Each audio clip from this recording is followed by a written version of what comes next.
नमस्कार दोस्तों, elementary classes में आपका स्वागत है। जैसे कि आप स्क्रीन पर देख सकते हैं, आज हम पढ़ने वाले प्रोसेस शेड्यूलिंग के बारे में। तो प्रोसेस शेड्यूलिंग क्या होता है, इसके बारे में कंप्लीट जानकारी प्राप्त करेंगे।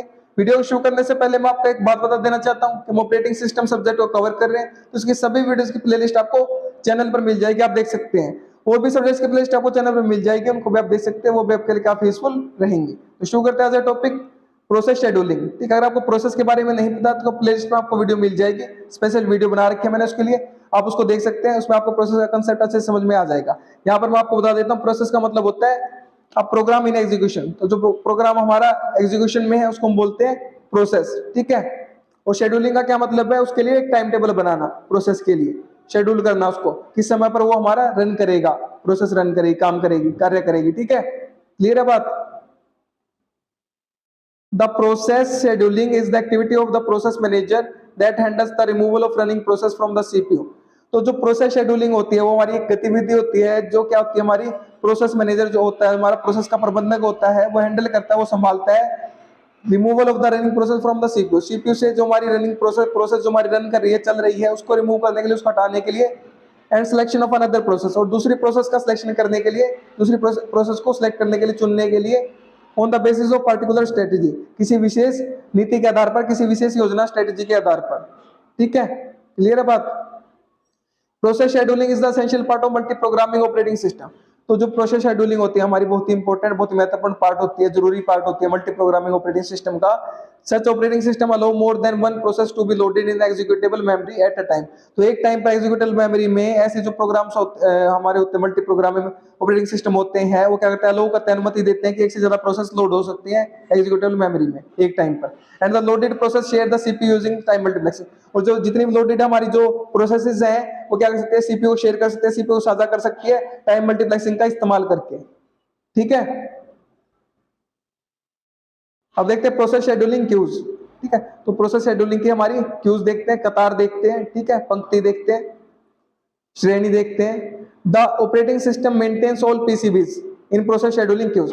तो जो हमारा ऑपरेटिंग सिस्टम होता है वो मेंटेन करता है, देखता है सभी के सभी पीसीबीज को। पीसीबी क्या आते हैं, हमारी प्रोसेस कंट्रोल ब्लॉक्स। अगर आपको प्रोसेस कंट्रोल ब्लॉक के बारे में नहीं पता है, प्लेलिस्ट में आपको वीडियो मिलेगी, देखिए उसको जाकर जरूर। ठीक है, तो सभी के सभी जो प्रोसेस कंट्रोल ब्लॉक होता है उनको क्या करता है, शेड्यूल रखता है हमारा प्रोसेस शेड्यूलिंग क्यूज में। ठीक है, operating system, the operating system maintain a separate Q for the each of the process states and PCB of all the processes in the same execution state। तो जो हमारा operating system होता है वो maintain करके रखता है सेपरेट क्यू, अलग से एक श्रेणी बनाकर रखता है हमारा हर एक प्रोसेस की स्टेट्स के लिए, प्रोसेस की अवस्था के लिए, एंड पीसीबीज के लिए, प्रोसेस कंट्रोल ब्लॉक के लिए, of all process in the same execution state. तो जितनी भी हमारी प्रोसेस सेम एग्जीक्यूशन स्टेट में है, सेम अवस्था में एग्जीक्यूशन की में, उनके लिए क्या रखता है हमारा, उनको प्लेस रखता है एक सेम क्यू में, एक सेम श्रेणी में। ठीक है, एक सेम कतार में रखता है उनको। When the state of the process is changed, जब स्टेट हमारी चेंज हो जाएगी, प्रोसेस की अवस्था चेंज हो जाएगी हमारी प्रोसेस की। अगर आपको स्टेट के बारे में नहीं पता है, क्या स्टेट की बात कर रहा हूं मैं, किस अवस्था की बात कर रहा हूं, इसके बारे में आपको प्लेलिस्ट में वीडियो मिल जाएगी, जो कि हमारी प्रोसेस की लाइफ साइकिल या फिर प्रोसेस की स्टेट्स, उसको जाकर देखिए। ठीक है, आपको कंसेप्ट क्लियर होगा इसका। तो जो हमारा when the state of process is change, जब भी हमारी अवस्था चेंज होगी प्रोसेस की, in its PCB is unlinked, उसकी जो पीसीबी होगी, उसका जो प्रोसेस कंट्रोल ब्लॉक होगा वो अनलिंक हो जाएगा, उससे अलग हो जाएगा। फ्रॉम इट्स करंट की जो उसका करंट क्यू है, जो उसकी करंट श्रेणी है, उसकी करंट कतार है, उससे अलग हो जाएगा। And move to its new state, और उसको न्यू स्टेट, नई अवस्था के क्यू में ले जाएगा, नई अवस्था की श्रेणी में ले जाएगा। क्लियर है बात। ठीक है, तो यहाँ पर देखिए आप, the operating system maintain the following important process scheduling queues. तो जो हमारा ऑपरेटिंग सिस्टम है मेंटेन करके रखता है हमारे किसको, फॉलोइंग, जो ये देख रहे हैं इंपॉर्टेंट महत्वपूर्ण जो हमारे प्रोसेस शेड्यूलिंग क्यूज है इनको। ठीक है, देखिए यहाँ पर जॉब क्यू की बात करें, जॉब श्रेणी की बात करें, जॉब का मतलब क्या, काम यहाँ पर। ठीक है, this Q keeps all process in the system. तो ये जो क्यू होता है, ये जो श्रेणी होती है हमारी, ये क्या करते हैं, सभी प्रोसेस को सिस्टम में है जो हमारी, उनको रखती है। ठीक है, रेडी क्यू की बात करें, this Q keep set of all process residing in main memory. तो जो भी मेन मेमोरी में हमारे प्रोसेसेस है, उन सभी को ये हमारी रेडी क्यू रखती है। Ready and waiting to execute, जो कि हमारी रेडी है, जो भी प्रोसेस हमारी मेन मेमोरी में जो रेडी है, वेट कर रही है एग्जीक्यूट होने के लिए, चलने के लिए। A new process is always put in this Q, और जो भी नई प्रोसेस हमारी क्रिएट की जाएगी उसको भी इसी क्यू में रखा जाएगा, रेडी क्यू में रखा जाएगा, रेडी की श्रेणी में रखा जाएगा, रेडी कतार में रखा जाएगा। ठीक है, डिवाइस क्यूज की बात करें, the process which are block due to the unavailability, तो जो प्रोसेस हमारी ब्लॉक कर दी गई है, जिनको रोक दिया गया है वेट करने के लिए, ठीक है, अनअवेलेबिलिटी की वजह से, अनुपलब्धता की वजह से ऑफ इनपुट आउटपुट डिवाइस की, ठीक है, कॉन्स्टिट्यूट दिस क्यू, तो वो इस क्यू के अंदर आ जाती है, श्रेणी के अंदर आ जाती है, डिवाइस क्यू के अंदर। क्लियर है बात?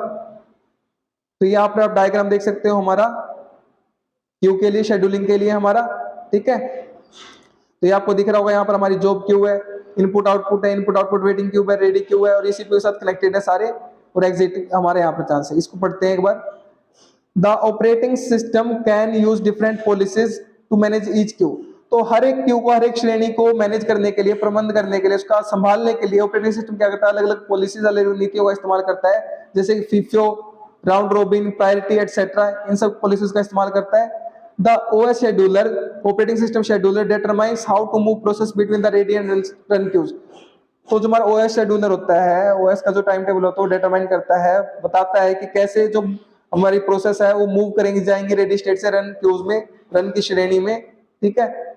विच can only have one entry पर प्रोसेसर, जो जिनके पास क्या होगी, जो क्या कर सकते हैं, सिर्फ एक एंट्री कर सकती है पर प्रोसेसर, पर एक, हर एक प्रोसेसर के साथ, प्रोसेसर कोर के साथ ऑन द सिस्टम, ठीक है। तो जो भी हमारा per processor core on the system है, उसके साथ क्या कर सकते हैं, which can only have one entry, एक एंट्री हो सकती है उनकी। In the above diagram it has been merged with the CPU, तो जो हमने ऊपर डायग्राम देखा, पिछली स्लाइड में हमने डायग्राम देखा, उसमें क्या है, इनको मर्ज कर दिया जाता है सीपीयू के साथ, ठीक है। तो यहाँ पर आप देख सकते हो हमारी सारी की सारी जो हमारी जॉब क्यूज हैं, रेडी क्यू है हमारी, इनपुट आउटपुट वेटिंग क्यू है, सब क्या हमारी सीपीयू के साथ कनेक्टेड है। क्लियर है बात? तो ये हमारा क्या है, कंसेप्ट है प्रोसेस शेड्यूलिंग का हमारा, कि प्रोसेस को हम किस प्रकार से शेड्यूल कर सकते हैं, किस प्रकार से उसका टाइम टेबल बना सकते हैं, ठीक है। तो उम्मीद करता हूं कि आपको कंसेप्ट क्लियर हो गया होगा कि प्रोसेस शेड्यूलिंग क्या होती है। तो पढ़िए और पढ़ाइए अपने दोस्तों, शेयर कीजिए वीडियो को, ताकि उनकी भी हेल्प हो सके। अगर आप शेयर कर रहे हैं तो आप उनको पढ़ा रहे हैं, मैं नहीं पढ़ा रहा, आप उनकी हेल्प कर रहे हैं, मैं नहीं कर रहा। अगर आप चैनल पर नए हैं तो चैनल को सब्सक्राइब कर दीजिए, वीडियो को लाइक कर दीजिए, एक अच्छा सा प्यारा सा कमेंट कर दीजिए अगर आपको वीडियो अच्छी लगी है तो। और अगर आपको इसके नोट्स चाहिए तो वीडियो के नीचे डिस्क्रिप्शन में आपको नोट्स के लिए लिंक मिल जाएगा, वहां से नोट्स को एक्सेस कर सकते हैं। मेरे साथ वीडियो में अंत तक बने रहने के लिए धन्यवाद। Thank you so much again.